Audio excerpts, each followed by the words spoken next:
45 வயசுக்கு மேல வலி இல்லாத யாராவது நீங்க பாக்குறீங்களா? ஸ்டாண்டர்டா காலையில இட்லி தோசை சட்னி, மத்தியானம் ரைஸ் இல்ல சப்பாத்தி, கொஞ்சம் தால் கொஞ்சம் பொரியல் தயிர், நைட்ல ஒன்லி டிஃபன் தான் டாக்டர். 2 தோசை கொஞ்சம் சட்னி. இதுல புரோட்டீனே இல்லைங்க. புரோட்டீன் நம்ம டயட்ல எடுக்கலனா நம்ம எலும்பு தான் கொடுக்கும். சோ எலும்பு எவ்வளவுதான் தரும், இருக்க வரைக்கும் தானே தரும். சோ 40 வயசு வரைக்கும் எப்படியோ எல்லாம் manage. Women especially they manage. அந்த pre menopause, menopause, post menopause வரும்போது the bone just deteriorates.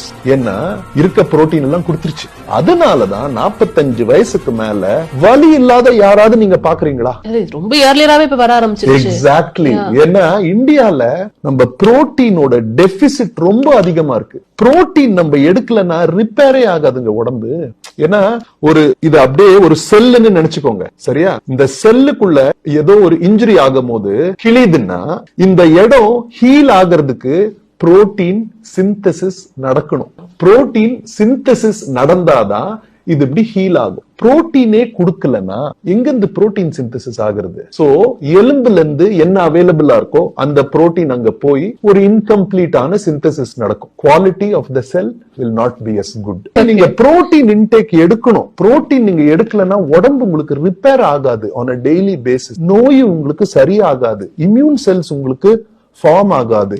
முடி வளராது. தோல் நல்லா இருக்காது. Protein is key for body building. ஸ்கூல்லயே சொல்லி கொடுப்பாங்க புரோட்டீனோட வேலை என்ன.